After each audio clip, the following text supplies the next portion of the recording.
Hi friends, எவ்வளோ பேர் cheap shoe தியரியை கேள்விப்பட்டிருக்கீங்க? இன்றைக்கி அதை பற்றி பார்ப்போமா? நம்ம ஏன் ஒரு பொருளை கம்மியான விலை இருக்குது அப்படின்னு சொல்லிட்டு அதை வாங்குகிறோம்?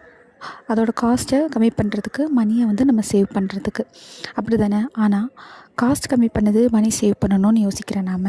அது லாங் டேர்மாக இருக்குமா, அதனால் பெனிஃபிட் என்ன அப்படின்றத அந்த அந்த சுச்சுவேஷனில் அந்த செகண்டில் யோசிக்க மறந்துடுறோம். சீப் ஷூ தியரி அப்படிங்கிறது, இப்போது ஒரு கடைக்கு நம்ம போகிறோம் அப்படின்னா, ஒரு சைடு 500 வர்த்தான ஒரு ஷூ 2 செட்டு 500 அப்படின்னு சொல்லி விற்கிறாங்க அப்படின்னு வச்சுக்கோங்களேன். அதே ஆப்போசிட்டில் ஒரு செட் ஷூ 3000 அப்படின்னு சொல்லி விற்கிறாங்க. ஆப்வியஸ்லாக நம்ம எதை சூஸ் பண்ணுவோம்? அந்த 500 இருக்க ஷூ தான் நம்ம சூஸ் பண்ணுவோம்.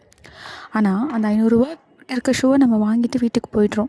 ஆனால் அது 6 மாதம் தான் வரும். அதுக்குள்ளே ஸ்டிச்சஸ் போயிடும், கால் நம்மளுக்கு வலி எடுக்க ஆரம்பிச்சிடும், ஹீல் தேஞ்சிரும், அந்த மாதிரி ஆகிடும். அப்போ என்ன பண்ணுவோம்? அடுத்த 6 மாதத்தில் அடுத்தது ரீப்ளேஸ் பண்ணுவோம். அடுத்த ஒரு 500 வாங்குவோம். திருப்பி அந்த 6 மாதத்தில் அதே தான் ரிப்பீட் ஆகும். திருப்பி அதை இது பண்ணுவோம்.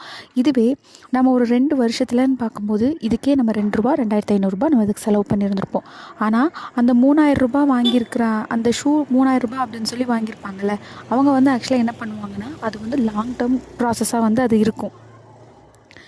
ஸோ நம்ம ஆக்சுவலாக அந்த பொருள் நம்மளுக்கு அப்போ வர்த்தா, அப்போ நம்மளுக்கு என்ன யூஸாக இருக்குது அப்படின்னு சொல்லிட்டு பார்க்காம, அதை நம்மளுக்கு லாங் டேர்ம் யூஸ் ஏதாவது இருக்கா அப்படின்னு சொல்லிட்டு பாருங்கள். இது ஷூக்கு மாத்திரம் இல்லைங்க, நம்ம கன்சியூம் பண்ணுற எல்லாத்துக்குமே. ஃபுட்டாக இருக்கட்டும், சீப்பாக நம்ம அந்த நேரத்தில் இது ஓகேவாக இருக்கும் அப்படின்னு சொல்லி கன்சியூம் பண்ணுறதா இருக்கட்டும், நம்ம வேலைக்கு யாராவது ஒருத்தரை ஹையர் பண்ணுறதா இருக்கட்டும், எதுவாக இருந்தாலுமே அந்த நேரத்தில் அந்த டைமில் என்ன அப்படின்னு சொல்லி யோசிக்காமல், இது லாங் டேர்மாக இருக்குமா, இதனால் நம்மளுக்கு என்ன பெனிஃபிட் அப்படின்னு சொல்லிட்டு யோசிக்கலாம். ஸோ நம்ம ஃபஸ்ட்டு நம்மளோட செல்ஃப் ஒர்த் என்ன அப்படிங்கிறத நம்ம ரியலைஸ் பண்ணிட்டோம் அப்படின்னு சொல்லி சொன்னோம்னா, நம்மளோட செல்ஃப் கான்ஃபிடென்ஸ் லெவல் பில்டப் ஆகும். நம்மளோட செல்ஃப் கான்ஃபிடென்ஸ் லெவல் பில்டப் ஆச்சுன்னா, நம்மளோட செல்ஃப் ஒர்த் ஆட்டோமேட்டிக்காக அதுவும் பில்டப் ஆகும்.